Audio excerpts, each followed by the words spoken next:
Welcome, ladies and gentlemen, to another exciting edition of Conn and the Stick. I know it's been a couple of weeks since we've uploaded with school and work responsibilities. It's getting a little bit harder to try and find time to really upload, but we're doing the best that we can. I know certain stuff, but we're doing what we can, and we're going to try and upload as much as we can.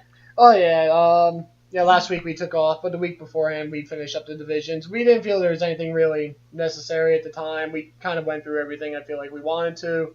And you know what? Week one finally turned around, and we knew we had to get back into it, give our thoughts on what we thought, who played well, who underperformed, standout stars. So, you know what? Might as well just get right on into it. And you're all right. Now the previews are done. We are into week one. And it was a crazy week one of the craziest week ones I think I've seen in a while. Yeah, honestly, just bad. There were some games you didn't think would be close, but man, were they shootouts. We had a game that had 2 rain delays. We actually had several games that had rain delays because opening night, the Eagles started late. Dolphins game, and I think there was a third game that had a delay in there somewhere as well. So weather was an issue in a lot of these games. Well, weather was an issue last year when the Bucs and the Dolphins. It seems like the Dolphins are at the epicenter of all things bad rain. But we had the longest game in NFL history. 2 lightning delays caused the Dolphins to start the game at 1 p.m. and not finish until 7 p.m. As a Dolphins fan, it was like an all-day event.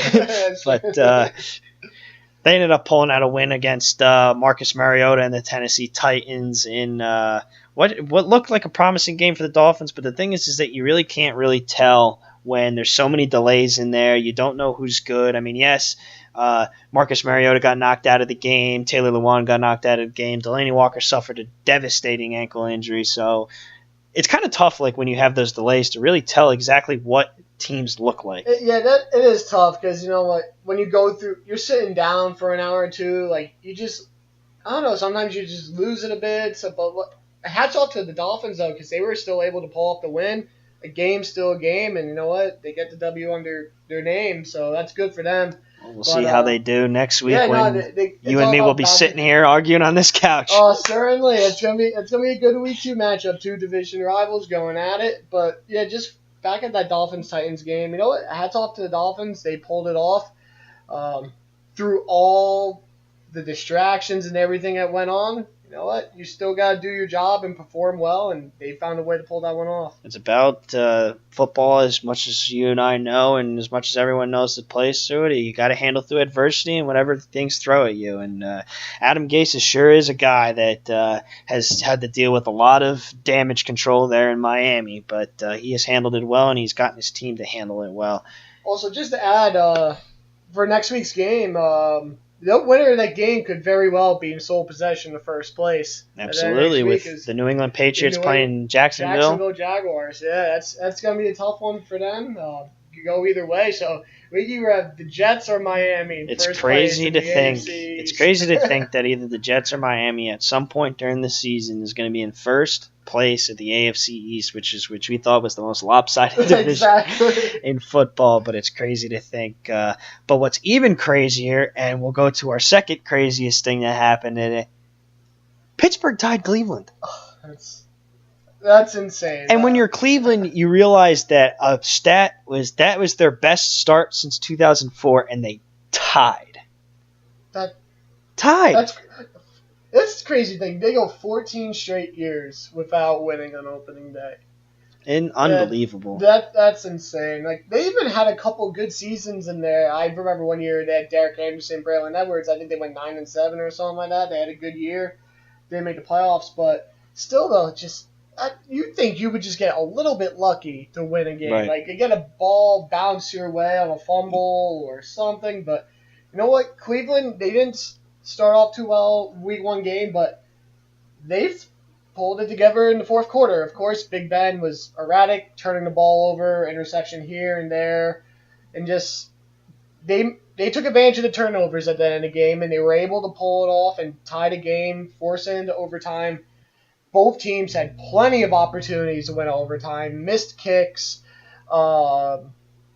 just did very sloppy play from Right. the fourth quarter on from both teams. And one of the things that made me aware is because the thing is, you know what, Cleveland fans and stuff like that will take away from this that they are, you know what, all high and mighty. You know what, we tied Pittsburgh. We are not starting 0-1. We didn't lose. We didn't lose a game. Pittsburgh, obviously, one of the best teams in the league, not just in the AFC, in my opinion, at least. I think we can all agree that they're probably one of the better teams. But for a bright spot for them seems really concerning to me. And I was listening to this on NFL radio today, and one of the things, obviously, when it comes to this stuff, is you got to do your research. They won the turnover differential by 5, and they still tied. That's concerning. That shows that you can't capitalize on turnovers, no matter how well your defense plays. Yes, Big Ben was erratic with the ball, but I mean, if you can't winning turnover differential with 5 turnovers, that's concerning. Yeah, no, it's certainly not good. But just I remember from the game at one point, Taylor was like 13 of like 30 something passing going into the fourth quarter. Like his completion percentage was atrocious, and when you can't complete passes, you're not going to score points. Like those few turnovers they got in the fourth quarter, they were getting the ball at the 25, and you gotta punch that in those spots, especially then. But they had no choice then. That they didn't score touchdowns there. They were losing, but early on in the game, the offense was just wasn't there. They didn't really get much going. They got Josh Gordon on a deep touchdown in the fourth. They were hitting Landry on some short passes, but nothing ever big. The offense seemed to struggle, but Cleveland's defense held their own against a really good Pittsburgh offense, even without Le'Veon Bell. James Conner played extremely well. He had 100-something rushing yards. He had like 50. It's like they didn't even miss Le'Veon Bell, even though they tied with Cleveland. I mean, that just goes to show you that. And I'm not saying that. You know what? Le'Veon Bell might be one of the best, if not the best, running back in the NFL. But the thing is that running backs are they're replaceable. You can't that's why the running back market isn't as big as it is, because you got just some guys that can get replaced. Yeah, Le'Veon Bell's been so good for the Steelers, but look at the role that James Conner came in here and tell me that you absolutely need to sign Bell to a long-term contract. I mean, yes, it's one game. Yes, it's against Cleveland, but if he keeps playing like this, there is no point to sign Bell back. Also, the thing with running back position, they gotta rely on their offensive line. When you have a good offensive line, I'm not saying you could put anyone back there, but you could just put a decent running back there, and he's gonna have a good game for you. Like Le'Veon Bell, yes, he is a superstar, but he needs the guys up front to help him produce. And I know earlier on in last week, some of the offensive linemen were calling out Bell, saying oh, you make 7 times more than this guy and double what I make, and you're here complaining about not getting paid enough. But you know what? It is what it is. We'll see what happens with the Le'Veon Bell situation. I personally don't think he's coming back with the team anytime soon. He's probably going to stretch this out as long as he can. But I think Pittsburgh, with the running attack, would be fine with James Conner and without him. Well, we'll definitely see, and both teams playing different opponents, obviously, next week. But we're going to go from Believe Land to our third craziest thing, all the way down to the Big Easy, where my pick to win the Super Bowl, the Saints, make me question that pick because the Bucs offense destroyed them with Ryan Fitzpatrick under center. Not Jameis Winston, Ryan Fitzpatrick. It's insane. Man's got some magic in him. He certainly does. He looks like he's back on the Jets his first year there when we went 10-6. But game started off, maybe it was like 115 or so, or 120, and I looked, the score was like 14-7 already. Like in like 7 minutes of play, 3 touchdowns already, and long play to Deshaun Jackson. Drew Brees answers back, and just Fitzpatrick, I think he threw for 430 yards or something. It was crazy. I mean, he looked like he could chuck the ball up and nobody can recover Mike Evans or Deshaun Jackson or Chris Godwin. It was just crazy. The D-backs were just nowhere to be found, and you know what? And this was a pretty underwhelming. I mean, you have Marshawn Lattimore, you have Ken Crawley, you have Pat Williams. I thought are all good, like a good underrated tandem of corners. and they just got torched. Hey, they get torched. They got torched by Deshaun Jackson, who's certainly in the latter half of his career.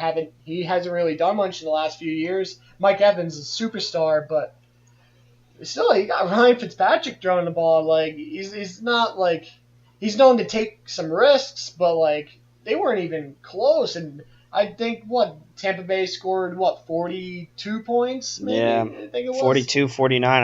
I think 49 points was, I believe, what they scored. It's crazy to think that the Bucs were some of the teams that were. It was one of the teams that was favored to get the first pick in the draft next year, and they just go out and they beat the Saints. Crazy, and not in Tampa, in the Superdome. And in convincing fashion, like really? Their offense just beat down that Saints defense, and like they could not stop them all day long. And you know what? Just that's good for the Bucs. You know what? The Bucs are a good team. They're just in a very good division, which is tough for them. But you know what? If they can play like this, you know what? Good for them. And who knows what they do with Ryan Fitzpatrick and when Winston comes back. If he's dropping 400 yards a game. 48-40.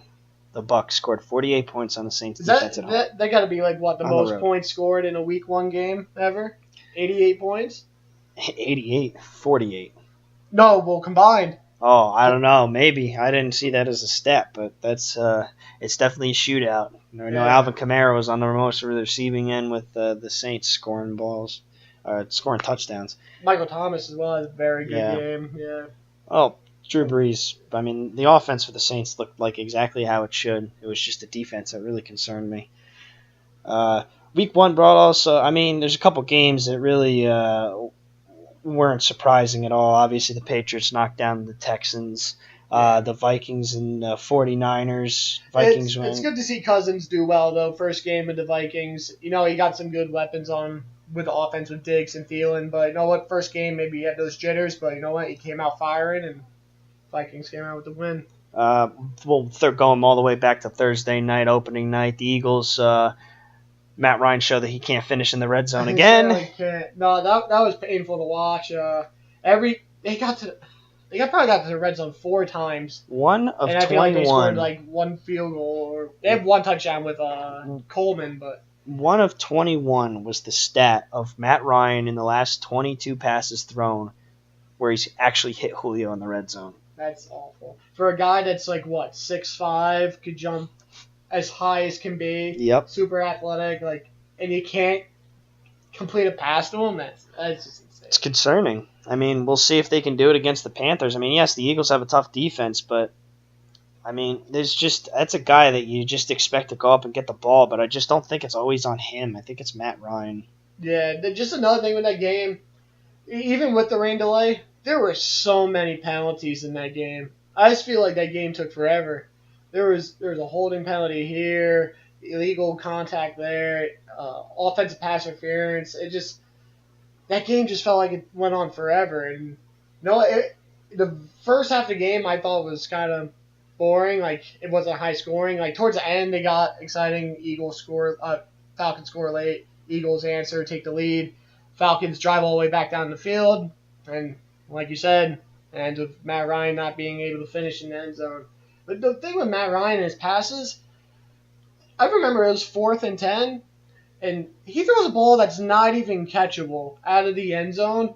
And if it's not for an illegal contact call, what are you like? It's 4th and 10. You don't even give I think he threw it to the tight end. He doesn't even give his guy a shot to catch the ball with the game on the line. I don't get it, but you know what? I don't know what happened after the MVP season, but we're just not seeing the same Matt Ryan. And maybe it's the play calling. Maybe it's just the way that Kyle Shanahan was able to change it.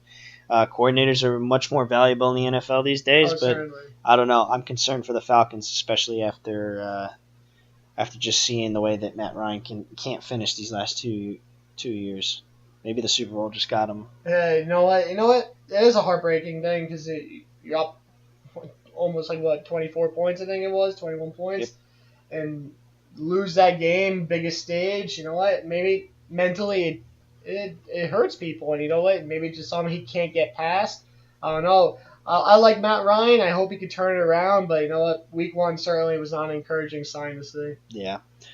Well, Week 1 also brought 4 wins to new guys under center for different teams.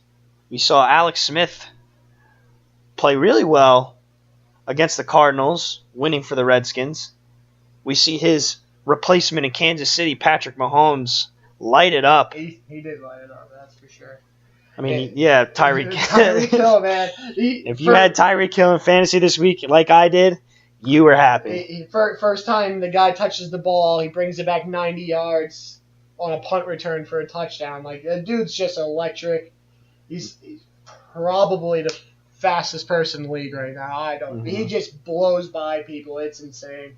And you know what? You know what's a crazy thing with that Kansas City game? Tyreek Hill is explosive, but I still say their best offensive weapon and Travis Kelce had 1 catch. They still put up plenty of points that game. It's different quarterbacks like different things, and obviously Mahomes doesn't like throwing to his tight end. I know Alex Smith, through his entire career, has loved throwing to his tight end. Look how good Vernon Davis was. Look how good Travis Kelce was with him. That's why I've got high hopes for Jordan Reed to revamp his career. If he can stay healthy. Going back to new quarterbacks under center getting wins, Case Keenum stepping into a role, being with the Broncos, getting a win there. Yes, he matched 3 touchdowns with 3 interceptions, but hey, better than what Denver's been getting. You know, you'll take 3 touchdowns from him because better than what you were getting from Simeon or who was the other rookie they drafted? Paxton Lynch. Paxton Lynch. Yeah, it just. You know what? They finally got rid of him. So. Yeah, but it just, you know what? It's good. They came off with W. They played Seattle. Seattle's not like a strong powerhouse team. I thought Denver should have probably beat them a little bit easier. But you know what? They pulled it off. Case Keenum, first game as a Bronco. I think he got Sanders and Thomas both touchdowns, so he's spreading the ball out. He got some weapons to use, so you know what? Good win for Denver, and hopefully they keep going forward. Yeah, and then Sam Darnold Monday night. Sam Darnold, after a disastrous first play, the man was able to get his composure, was able to keep it down, and lead the Jets to victory. I mean, yes, Stafford threw 5 interceptions and threw 5 really bad interceptions that. You know what? I'm going to give credit to I'm going to take a little bit of credit away from the Jets defense here. Don't get me wrong. You played really well. You applied pressure on him well, and that's what the Jets do. They apply really good pressure. But a lot of defenses could have capitalized on those balls that Matt Stafford was throwing. And it was just concerning. The last day was the most concerning thing I've ever seen. Yeah, no, there certainly. I remember the one slant that he threw was just awful because his receiver wasn't even close. He got bumped somewhere along the lines. The route got messed up. And he just threw the ball into the cornerback's lap. Like, it's just awful. The 2 picks from Darren Lee, the first one, he didn't know it was zone, and he thought it was man. He was thinking one coverage, another one happened. Darren Lee picks it off, goes back for 6. And then Darren Lee's second pick, you know what? They're down a lot. They're trying to force the ball in there, down the seam route. Darren Lee, maybe a little bit more athletic than other linebackers, is able to go up and go get the interception. But you know what? The Jets made some good plays.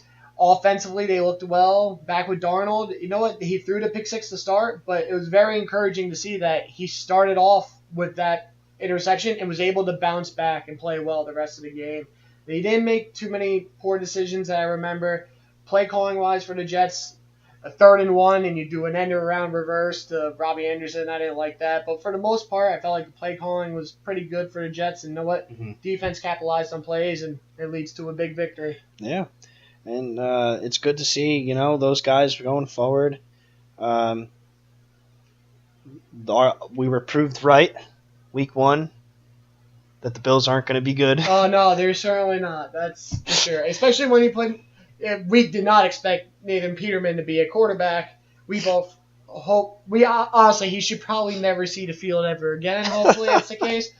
But you know what? Now it's Josh Allen's time. At this point, you really just you're playing.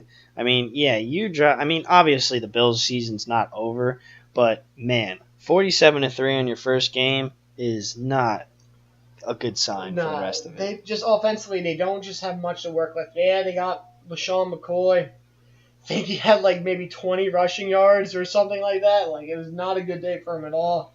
But it doesn't help when the opposing team could just put 8 people in the box and just bring the house, because the passing game isn't going to get you anywhere. But well, yeah, and LaShawn McCoy suffered obviously from that.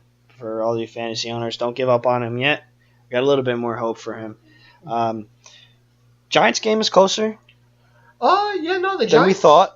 I thought the Giant game was pretty good. You know what? Saquon Barkley, you know what? You knock Fournette out of the game, and all of a sudden it becomes a different story. Yeah, no, it's true.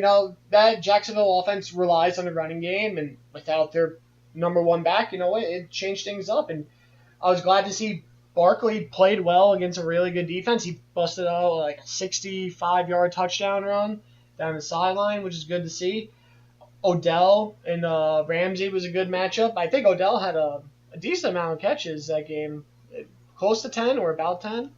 I think he had 11 catches for like 111 yards, which I'd say that's a win over Jalen Ramsey. No, that's definitely a win. Yeah, he was on both sides. Ramsey wasn't following around. I know Bouye was playing against him as well, but you know what? For Odell, you got to take that, because when Odell had his meltdown 2 years ago, that was against Jacksonville, right? With the punching of the net. I thought that was Washington. Was it Washington? I thought something happened with Ramsey and Odell in the past. That's why I think there was something. I don't remember. I don't know if he actually. I just know they're both Ramsey. Talkers, and I thought something happened. I don't think they've played Ramsey yet.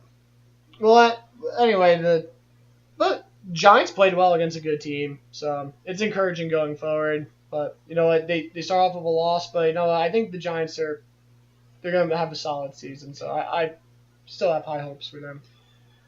Well, Carolina, Cowboys, close game there. I mean, obviously, Cowboys couldn't get anything going with Dak Prescott, but I'm just not surprised with that receiving core and injuries on the offensive line. Panthers, I thought, probably could have played a little bit better. Should have been higher than 16-8.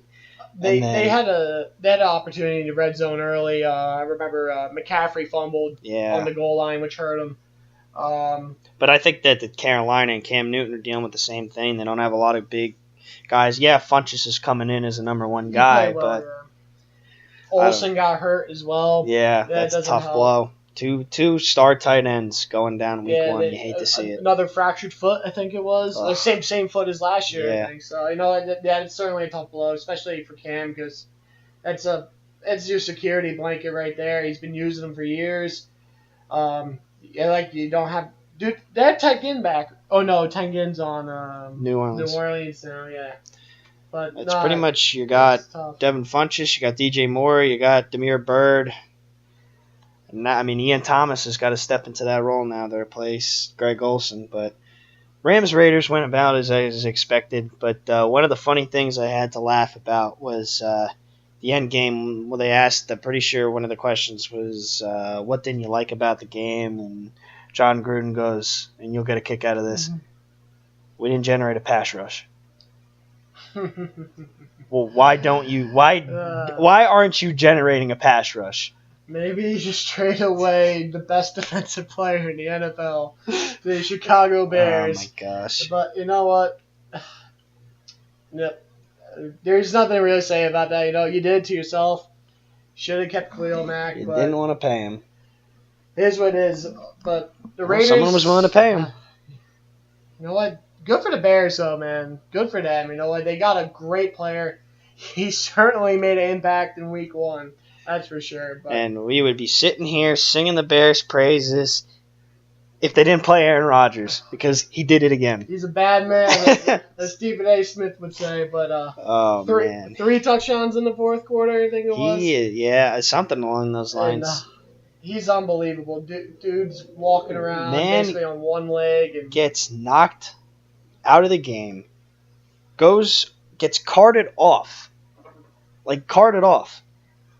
We think his season's done. Because when you get carted off, your season's usually done. Usually, in NFL, honestly, that's how it works for the most part. Then all of a sudden, Al Michaels goes, is that Aaron Rodgers with a helmet on? Mm-hmm. Comes back in the game, and he just does what Aaron Rodgers does. And it just goes to show you, to anybody, that wants to know why a man is getting $100 million guaranteed, that's exactly why he's getting $100 million guaranteed. Dude is just unbelievable. Crazy fourth quarter comeback. He's hurt already. Even before he got hurt, he was not playing all that well. He didn't have many yards. He wasn't completing many passes. And then he got hurt, and then just something switched, and he just turned it up. And you know what? But the Bears played really well for three and a half quarters, basically. So you know what? Yeah. It was a good, encouraging sign for the Bears to play with a Packers team that I think is pretty good. Khalil Mack played well. Khalil Mack touchdown. Yeah, touchdown. Yeah, and it's good for them. You know what? Bears on the rise. You like them in the preseason. Now that they have Khalil Mack, it's only going to enhance that even more. Yeah, and I like them, and I've had guys come up to me and think that the Bears are a playoff team. I wouldn't go that far. I need to see more from the Bears to really say that they're a playoff team. But, I mean, I guess only time will tell. This season's still young. Anything can happen, honestly. We're going to do a quick rundown, just predictions for next week. We'll just run down, give a short explanation, who's going to win, who's not going to win. So let's get to it. We're uploading this on a Thursday, just before kickoff for the Ravens and the Bengals. We'll start with you. What do you got? I have the Ravens winning tonight. Just from what I saw last week, the Bills aren't a good team, but they beat them up well. And the Bengals, I don't think they're all that great. I'm not huge on Andy Dalton. I'm not big on Joe Flacco either, but I just think the Ravens are just a better all-around team. Bengals played who last week? Colts. Yeah. And that was actually a close game. And I don't think the Colts actually would have won that game if it wasn't for the fumble from the tight end in the fourth quarter. Andrew Luck was bringing them back, but no, I just think the Ravens are just a more talented team, and they're going to pull this one off. Are we giving scores too, or no? If you want to give scores, go for scores. I'll give a score. I'll give it 24-17.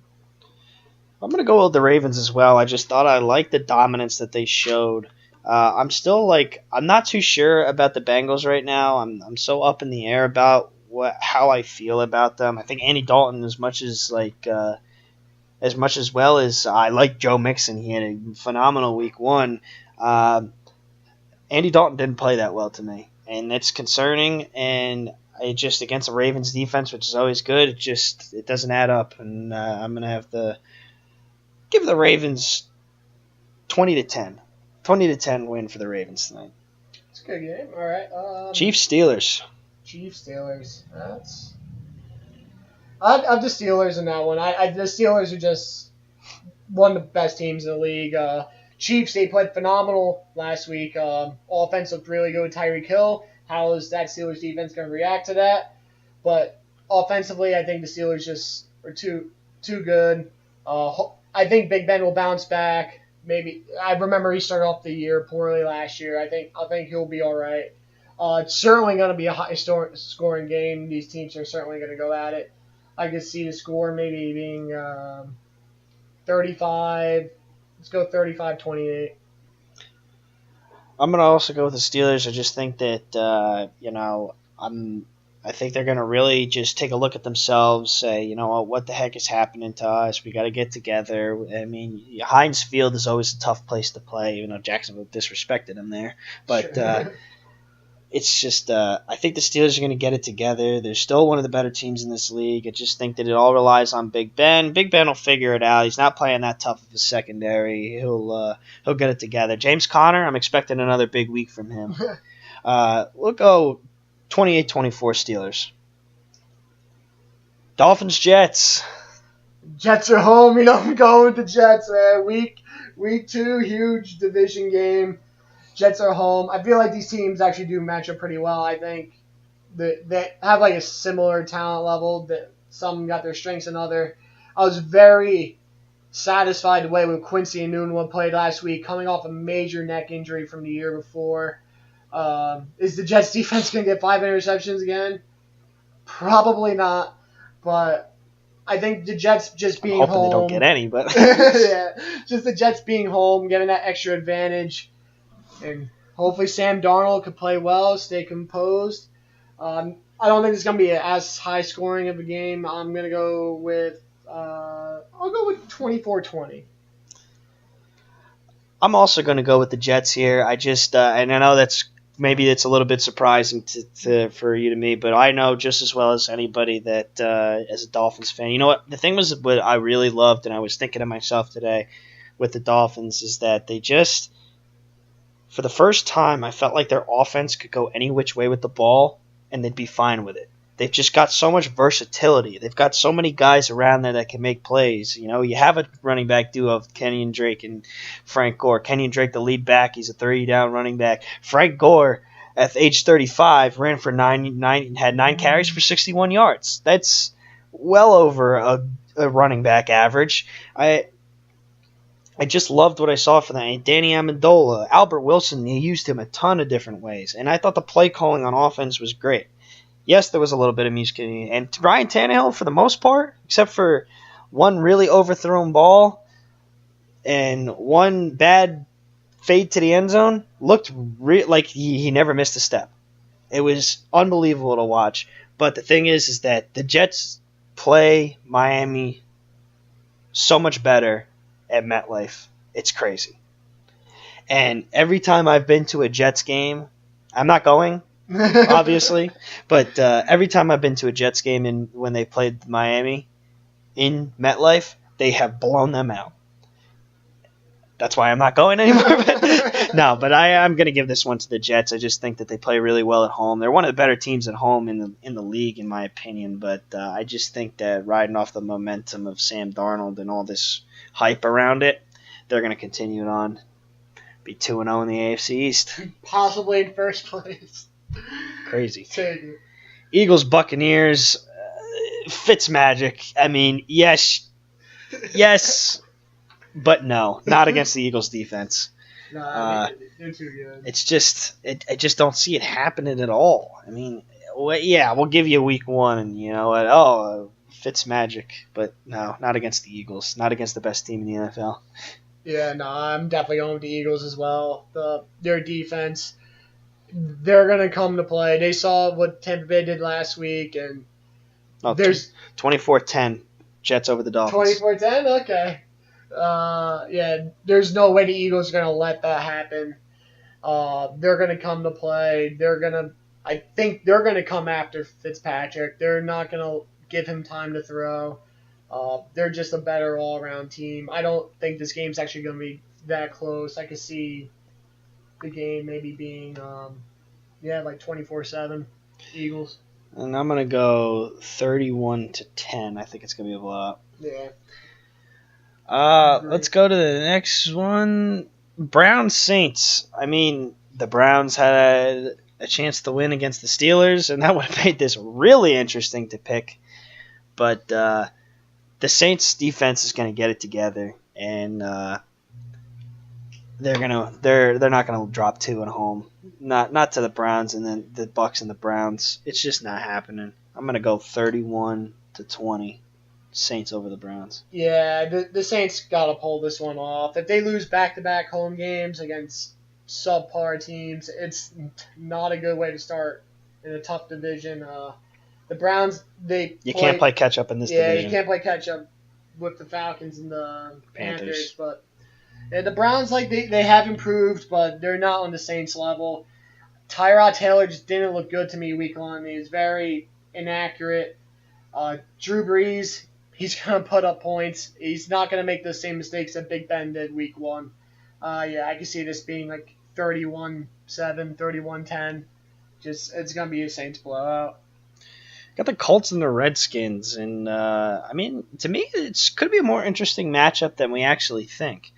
But in the end, I'm gonna have to go with the Redskins at home. Alex Smith looked really crisp last week, had everything going for him, and then the Colts obviously dropped one at home. And I just, while they showed some bright spots and they played a little bit better than I thought they were going to, I just think that Alex Smith is going to eat up this Colts defense. So I'm gonna go 35-21. Yeah, I really liked what I saw from both these teams last week. I was really impressed with Luck, with how he looked, coming back from the injury. Alex Smith on a new team. The Redskins certainly played very well, but I just think the Redskins are just a better all-around team. Certainly have a better defense than the non-existent Colts defense. Redskins are going to pull this game off at home. I'll go with, let's say, 27-21 Redskins. Chargers and the Bills. I don't need to say much more than this. Yeah, It's the just Bills a Chargers win. Yeah, the Chargers are going to win. 24-3. Yeah, three's generous. No. Another 3-point performance from the Bills. Nah, just their offense just looks so poor. Unless Shady McCoy can figure something out on the ground, find a seam here or there. I wouldn't mind a touchdown. I got him in fantasy. So do I on one of my teams, but I think the Chargers offense, you know what? Even if they don't play well, they're going to score more than the Bills offense. Phillip Rivers and Keenan Allen, Melvin Gordon, they'll find a way to score. Yeah, it's going to be like 24-3, 21-3. It's going to be an easy win for the Chargers, even on the road. Oh, my game of the week, Vikings-Packers. It's a tough one. It's a tough one, and I would give this to the Packers if I wasn't so high on the Vikings, but I am going to go with the Vikings in this one. I just think that they're riding so much. I mean, yes, Packers are riding so much momentum off of going this, but the thing is that you're not playing the Bears this week. You're playing an explosive offense with an even more explosive defense. 23-20, Vikings. I was really thinking about going with the Packers this week, but just the injury to Aaron Rodgers hurting his mobility, I think it's going to hurt him a bit with the way the Vikings defense is, and if they're getting after the pass after Aaron Rodgers, it's not going to be easy. Vikings do got explosive offense, like you said, two great receivers. Even though they're on the road, but the Vikings, I think, just are better right now, and with an injured Aaron Rodgers, he played well last week when he was injured, but this is a different team. The Vikings have a great defense. I'm going to go 24-21 Vikings. Panthers and the Falcons. Why don't you start this one off? I have the Falcons winning. Both teams, I was not impressed by either team last week. I think the Falcons being at home certainly helped. I think maybe Matt Ryan could figure something out with Julio Jones. I do know Devontae Freeman still is not cleared to play right now, but you know what? Tevin Coleman's he's looked really good. He played well last week. I just think the Falcons looked a little bit better than the Panthers did last week, and I think being home will help Matt Ryan and the offense. I can see this being it's going to be a close game. You know, these two teams are very good. I see maybe being 31-27. I'm going to favor the Falcons. I'm going to go with the Panthers in this one because, you know what, I just, with Matt Ryan, you know what, he looked pretty good last week. He didn't look good last week. They're just, I'm concerned with their defense. You know, Deion Jones is out for the year. Keanu Neal, I think, is too. It's just they're losing guys on defense, and that's the one person you don't want to play when you're the other guy you don't want to play that's under center when you're a defense is Cam Newton. He's just he's too electric. You lose your two best players on defense. It's just it's going to be tough for them to try and fix that. So I'm going to go with the Panthers in this one. Let's go short scoring, 17-10. Low scoring game for the most part. Texans, Titans. I'll start. I have the Texans winning this one. Even though on the road, Texans didn't do all that well against New England last week. But you know what? I think Deshaun Watson, I think it's something that's going to snap. DeAndre Hopkins, he's also phenomenal. I just like that Texans offense. They got a lot of weapons. Titans also have a lot of injuries. You know, with Mariota being hurt, they just lost their tight end. Tough to bounce back from things like that. I just think the Texans have more firepower on offense, and I'll give the Texans a 27-17 victory on the road. Let's go with the... Actually, what are you saying for that game? Oh, holy crap. I'm going with the Titans. You know, I'm just not... I'm not going to down the Titans yet. As much as, you know, the injury to Delaney Walker is, Jonnu Smith's not a bad tight end. He showed promise. He He's going to have to step into a role. And the thing is, Mariota likes throwing the ball to his tight ends. But the thing is that he's still got a young Corey Davis who showed he can step into that number one role. I think the last week he actually played really well. But he's also got Rashard Matthews. He's got his young guys that he went 9-7 with last year, and with a lot less, with more experience, I'm not too worried about the Titans. So I'm actually gonna have the Titans win this one, and let's say 21-17, Titans. Give me a game, Nick. All right, well, get to the 4 o'clocks. We'll go the Lions and the 49ers. Who we got there? Lions and the 49ers. Why, after that performance, should the Detroit Lions give me a reason to pick them? Mm-hmm. 49ers played a much better game against a much tougher opponent on the road. So, wait, no, they were home. Never mind. But I'm going to give this one to the 49ers. I think that as well as they played a really tough defense well. Yes, Jimmy Garoppolo lost his first game, but he's going to bounce back and win his next one. Yeah, there's just nothing from that Lions-Jets game last week that gave me any indication that they could beat the Niners. I think the Niners are a better team than the Jets are. Just Matt Stafford was just erratic. I don't know exactly what it was, but even the Lions defense, the Jets moved the ball fairly well against them, and no, Sam Darnold's a rookie quarterback. Jimmy G certainly got more experience under his belt, certainly more accustomed to the NFL. I just think the Niners, also at home, they should pull this game off. I'm going to go 21-10, 49ers.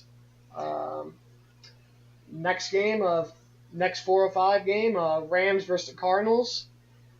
Honestly, don't think this game should really be all that close. This should not be close.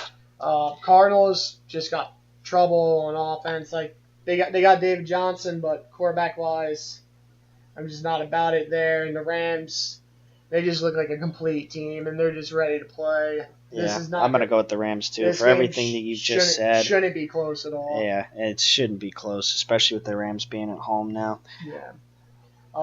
Next game, a very close game. Patriots Jaguars. Probably game of the week.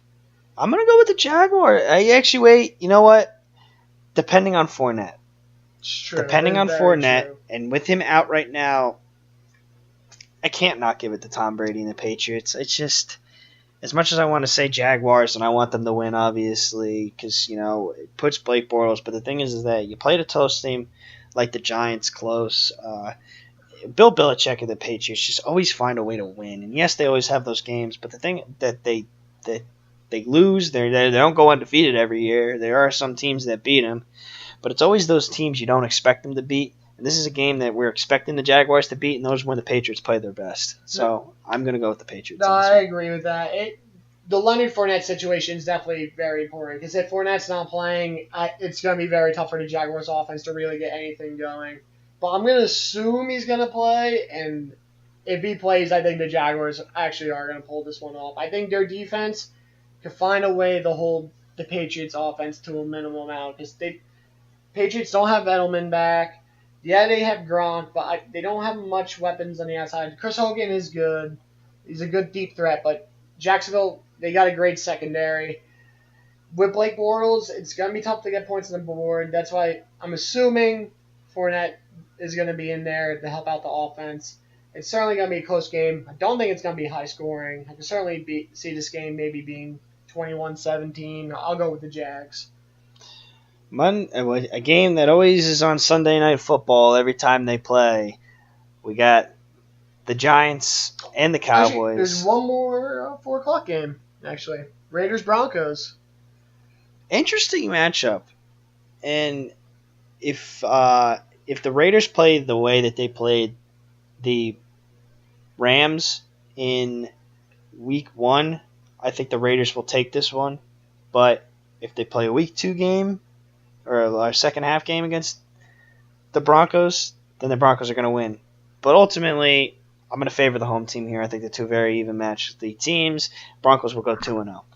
Yeah, the Broncos just seem more impressive to me Week 1. I'm a huge fan of the Raiders. I love Cooper. I love Carr. Marshawn Lynch even looked all right from what I watched of the game. the game started like It's a guy you got to gang tackle. Game started on the East Coast like 10:30, and I got work the next day, so I can't stay up watching the entire thing. But no, he looked well. But I think the Broncos, their defense is just so much better than the Raiders' defense. Broncos got some solid receivers as well. So I think the Broncos will find a way to win this game, especially being at home. They get the extra home field advantage. It's going to be a good matchup, certainly. I also don't think it's going to be all that high scoring. I think I'll go 14-17 Broncos. Now, a game that's always seems to be played on Sunday night, the Giants and the Cowboys. I wasn't impressed with the Cowboys at all, but I was impressed with the Giants. But the thing is that, and you know what? I think that the Giants, it's always a reverse with the Cowboys and the Giants. The Giants play better in Dallas, and Dallas plays better in New York.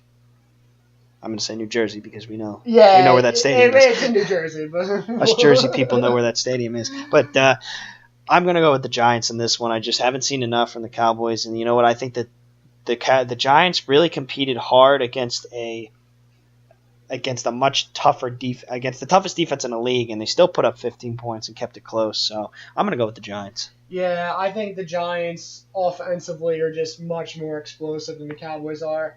Even at his old age, I think Eli is going to perform better than Dak. Barkley and Zeke, they're both really good. Zeke's probably got the edge there, but I think Barkley may end up making more plays in this game just in general. And just the receiving cores aren't even close. The Giants just head and shoulders over the Cowboys. I have the Giants winning this one as well. See this game being a little bit more high scoring. I'll give the Giants the win. We'll go 28-17 Giants. The G-Men. And then Monday night. Seahawks and the Bears. Bears, 2 primetime games to open up the season. Look for them. And this one they'll pull out a win in my book. You know, they could have pulled off last week too, but should have. But Aaron Rodgers is a bad man. So I'm gonna go with the Bears. I just unless the Seahawks are at home, I just don't think they have a lot of momentum, especially with the way that they. I thought they played the Broncos really tough. I think that maybe the receiving core isn't as bad. You know, Tyler Lockett making a huge play downfield. This guy, Will Dissly, I don't even know who the heck he was. He went off for 3 catches under 5 yards and a touchdown. Maybe he gets involved a little bit more, but, the Bears looked hot. They're going to carry that momentum that they had. There's not really momentum when you lose on a Sunday night, but there was a lot to look forward to with the Bears, and I think that the Seahawks aren't as good as the Packers. They'll be able to finish this one off. Yeah, the Bears being at home, the Bears just are more talented, and having Khalil Mack now certainly helps, and especially getting after Russell Wilson, who's certainly mobile, can make huge plays there. I'm just not impressed with the Seahawks. They played all right last week. I just don't think they have the talent level that a lot of these other teams have. I think the Bears adding Mack certainly helps. Bears should have beat the Packers last week, but you know what? Fourth quarter comebacks, and they happen in the NFL. This is going to be a close one. I'll go 14-21 Bears, but. Should be a good game, but I think the Bears are just a better overall talented team. Well, those are our Week 2 predictions, and now while we have the time and we're only 1 week in, let's go with our end-of-the-year rankings, our end-of-the-year awards. And I just want to make sure that we are on the same page here because we did not discuss exactly which awards we were going to go for, but the awards I actually have written down are Offense and Defensive Rookie of the Year, Offensive Line of the Year, Comeback Player of the Year, Coach of the Year, Defense and Offensive Player of the Year, and then NFL MVP. If you have anything more, I can always improvise. If you have less, I do have less, but you know what? I could think of stuff on the fly. I have some names in my head I could go with, so I'll be all right. All right. So let's start with Offensive Rookie of the Year. And if you told me I was going to go with a dark horse pick here of Royce Freeman last week, I probably would have been Royce Freeman, but I just think to myself that there's two guys that really stood out to me week one that could potentially be Offensive Rookie of the Year, and I think it's either Sam Darnold or Saquon Barkley. And I think you really just can't not go with Barkley. I think that he's just so explosive.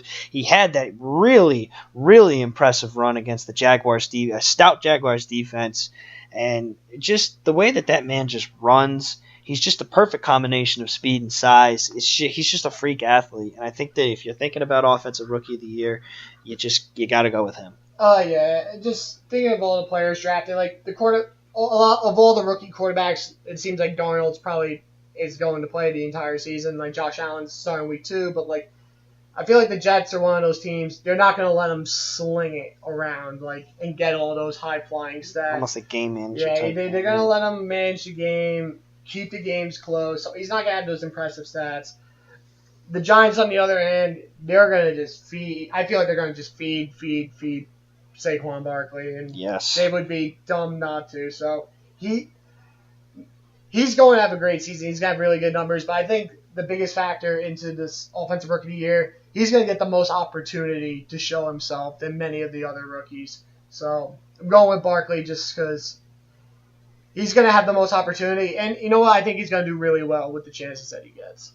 All right, Defensive Rookie of the Year. I know I did not write down Defensive Rookie of the Year, but just going off the top of my head and some of the rookies drafted, you know what? I wasn't too crazy about him, but just looking at Week 1, the quarterback on the Browns, Denzel Ward, had 2 interceptions last week. You know, he played really well. He's a smaller DB. You know what? It's tough for those guys, especially when they're going against 6'5", 6'6" wide receivers. But you know what? He's seemed to play well. He had good jumps on the ball. Of course, made 2 huge interceptions. Of course, some of that was to Big Ben not playing as well as he should have. But you know what? Start off season 2 picks. You know what? He's shown promising signs. He covered really good receivers week 1. You know what? I'll give the kid a nod, and let's see where he could go following his Week 1 performance. I gave Denzel Ward some credit this week. Like, obviously, I was thinking about Denzel Ward really for Defensive Rookie of the Year, too. Last week, I was thinking about Bradley Chubb, and I was like, I was going to have the same, like it was going to repeat. Royce Freeman and Bradley Chubb, 2 Broncos, are going to win offensive. We're going to have that for 2 years in a row because obviously the Saints, Kamara and Marshawn Lynch. And you would have told me after week 1 that I was going to pick Denzel Ward. And then I watched one guy play last week in the afternoon games. He really impressed me in the preseason. He really impressed me in that game against the Chiefs. I'm going Derwin James from the Los Angeles Chargers. I say San Diego, but yeah. He's all over the field. He's making interceptions. He looks like he's just a Defensive Player of the Year caliber, and especially with the talent that they have around him in Los Angeles, there's plenty of opportunities for a guy like that to make plays, be in a good defense. Because I mean, you can't do everything yourself when you're playing defense. You can try. Yeah. But I think that just the way he's been playing recently, I expect him to carry that on all season because that was supposed to be a top 10 pick, and he slid all the way down to the Chargers in the mid-round, and it was just surprising to me that they would let a guy with that much talent drop that far. And you know what? He's going to make people pay for it, and the Chargers are really going to luck out because they're going to get a very special player for years to come. Not saying that I don't like Minka Fitzpatrick. I love the way he played week 1. But, man, Derwin James, he's my front runner for Rookie of the Year defensively. Offensive line of the year, I don't think it's close. I think it's the Eagles. I just think that they've got the complete package. They've got Jason Peters back. They got Lane Johnson, Jason Kelsey. It's just an offensive line you just can't compete with. Yeah, no, it's a phenomenal offensive line. The Cowboys had a good line, but you know what? Huge injuries start off the season. Yeah, no, just from left tackle to right tackle, the Eagles they have it all. There's nowhere to really complain about any of them. And it's just going to make that offense even better. So, yeah, no, I agree with you. That hands down should go to the Eagles. So, you never know the season, injuries can happen. But right now, looking forward, that'll be the obvious choice. Comeback player of the year, I think this is pretty obvious. Yeah, I went with David Johnson. Whoa! You know, I did not have David Johnson, Ah. but go ahead. You know what? Tore an ACL. Missed the entire season. I thought this was obvious, and I don't know. Just did. You know what? When you come back from an injury like that, and you're a superstar caliber player such as him, and he's gonna get the ball as much as he is, not explosive week one, but you know what? Cardinals aren't a great offensive team. Maybe they'll start to figure it out. But I think David Johnson, he'll be consistent all year. He'll figure it out.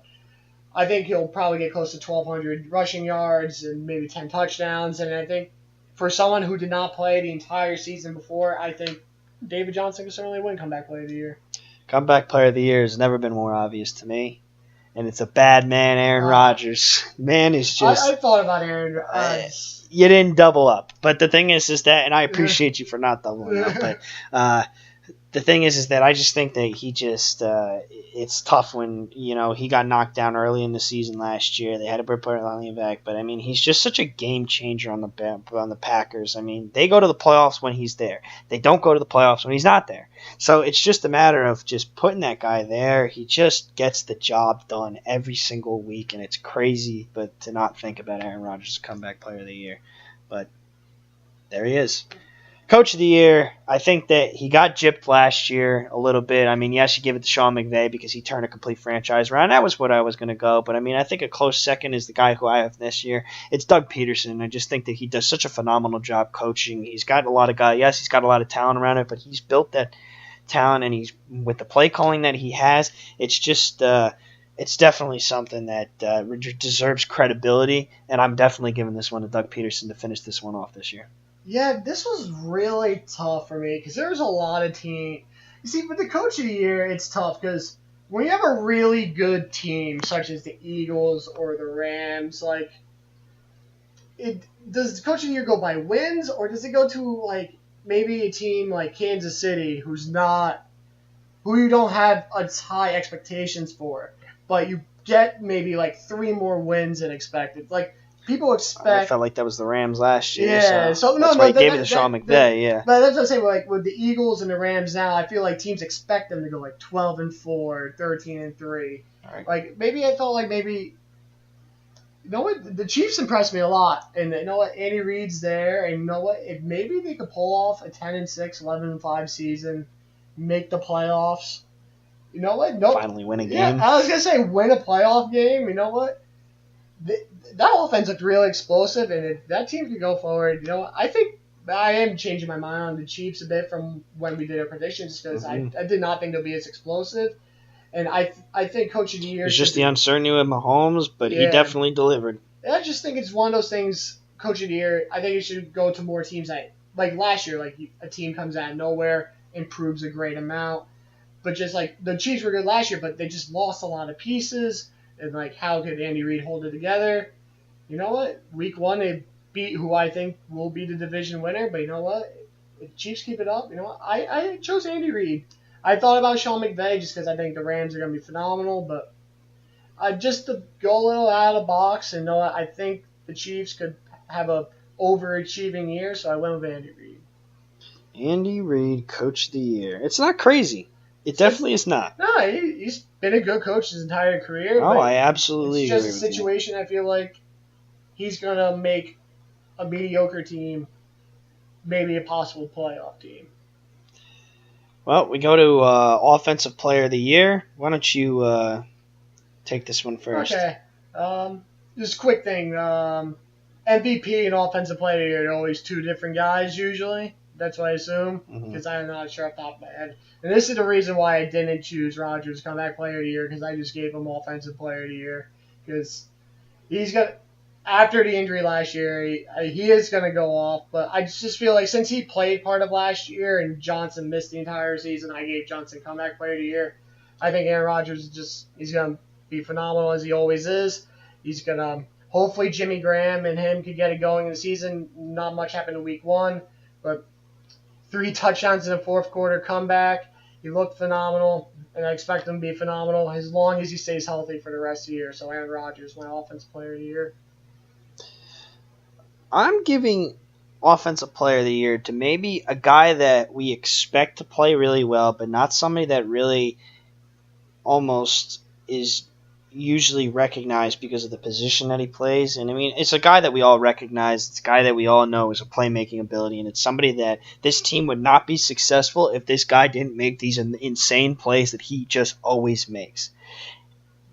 And with Le'Veon Bell out, I'm giving this one to Antonio Brown for Offensive Player of the Year because I just think that, he's got to fill in this role that, they're going to start throwing the ball more, take a little bit of pressure off of John Connor. And the man is just, he got to give the man his due. He just does crazy things on that field that at 5'11", not 6'4", which is what Julio Jones is, not 6'3" with DeAndre Hopkins. Like those guys, AJ Green, DeAndre Hopkins, Julio Jones, 6'4", all guys that are just massive guys. Antonio Brown is not a massive guy, but yet he does what they do, and he does it better than them. It's just crazy to think about. So, I mean, I have to give this one to Antonio Brown. You got to give the man his due. Yeah, just a side note, because I was looking online before, I think they said the only receiver to win Offensive Player of the Year is Jerry Rice. No other receivers ever won Offensive Player. Giving it to Brown. This is the year. So, you know what? He's phenomenal. I would not be upset if he wins it, but we'll see going forward. This is the year. So, Defensive Player of the Year. Who you got? I saw your guy, and I've got to agree. The man got paid. You got it in a Week 1 monster performance. Give it to Khalil Mack. Oh, yeah. Got to give it to Khalil Mack. I think that he's playing with a lot of talent around him. I think this Bears defense, especially the front seven, is a lot better than people give them credit for. And just with this amount of talent around him, it just allows him to excel. And that's exactly what he's going to do. He's playing in a much better defense. I think he's playing in a better defense than he had in Oakland. And that's going to play to his favor. Khalil Mack. Yeah, you know what also went into my consideration on this? Just the teams he's playing against. He's going to play against the Vikings, the Packers, the Lions. These teams throw the ball. And he's going to get a lot of opportunities to get sacks. And, he showed Week 1 what he could do. And he's just going to keep continuing. He's going to keep getting after the quarterback. He's going to make plays. He's going to have a lot of opportunities to make plays. He got paid. He's on a new team. He's going to want to prove himself to his teammates. Khalil Mack, he's going to go off for a great season. Probably get close to 20 sacks or so. I like to see it happening. Phenomenal year. And we got one last award, right? MVP, and it's the same as my comeback player of the year. I'm giving it to Aaron Rodgers. He's going to turn this thing around. Because you know what? I think of most valuable player. I think of a guy that this team just can't be successful without. Yes. Well, even when Tom Brady was knocked out in 2008, yes, did they win the division for the first, it's the only time they haven't won the division in the last, 16, something 18, like 20 years, something like that. They still went 11-5, though. They didn't make the playoffs. Or they went 10-6. They didn't make the playoffs, but they still were successful. They still had a winning record. The Packers suffer without Aaron Rodgers. And when you think of MVP, you think of a guy that this team wouldn't be successful without. He's that guy.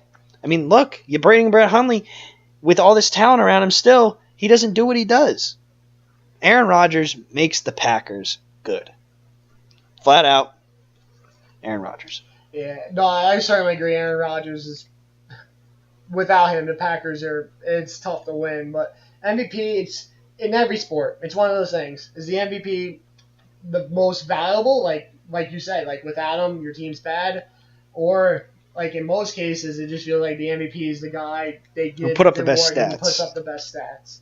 And I was thinking about this, and I always feel like they give it to the guy with the best stats. And in my opinion, this guy got everything around him he needs. He throws the ball around constantly, and I don't think he's won an MVP yet, and I don't know how he hasn't, but Drew Brees. With the people around him, I feel it's a very tough division. He's going to have to play all 17 weeks at top of his game to get a divisional playoff win. He's probably going to have to go for 5,000 yards. He's done it before. I see him doing it again. Kamara with another year under his belt. Michael Thomas, he's phenomenal as well. Like you said, Ted Ginn's back. They just got so many weapons. Ingram will come back week 5. Drew Brees, he's just so good. He's one of the most accurate passers in the league. He's also another case. I feel like without Drew Brees, where would the Saints be? I'm not even sure who their backup is. Yeah, they got great weapons around Isn't them, it but Luke McCann or something like that? No, it's Teddy Bridgewater now. Oh, it's Bridgewater now. So yeah, that's true. Yeah, so good for them picking him up in trade. But it was Luke McCann for the longest time, and I only knew that because of the Sprint commercials or something like that. The Verizon commercials. But Drew Brees, I just feel like he's one of those guys that, like, it's crazy to think I don't think he's ever won an MVP, and that's insane because the dude is phenomenal, and he's week 1 threw for 400 something yards, may have lost, but boy did he go off. Drew, I think this is his time, especially with Kamara and Thomas. Got weapons. They throw the ball more than almost any other team, it feels like. Drew Brees, MVP, 2018 season. Well, that'll do it for us. Definitely can't wait to keep watching this. We're gonna do our best to. This is pretty much the format. Obviously, we added a little bit more. We want to do end of the season awards, but pretty much the format with our NFL talk is going to be reviewing week 2, giving our week 3 positions. Might throw a little bit of fantasy in there. Start 'em, sit 'em. Just wanted to get these season awards out of the way before it got too soon, and it was like, oh, we already know who's going to win. But we'll keep you posted as much as we possibly can. And going forward, definitely a very exciting start to the NFL season, and I'm really looking forward to watching some more every single week. Football is back on Sundays. It's a great feeling. I sat in my chair, watched the Red Zone all day. Watch the Jets on Monday night. It's just awesome. It's just a feeling, especially as college football players as we once were. It's just so great to watch. It's life's not complete without football, and now it's back. You know what? I just can't wait for tonight. I can't wait for tonight. You know what? Because we get more football. Absolutely. Awesome. And I know if there's ever a week that you and me like to sit down and have some competition, it's Jets-Dolphins week, so definitely going to be at each other's throats for that one. So from the stick, Nick Smith and myself, Justin Connolly, signing off until next time.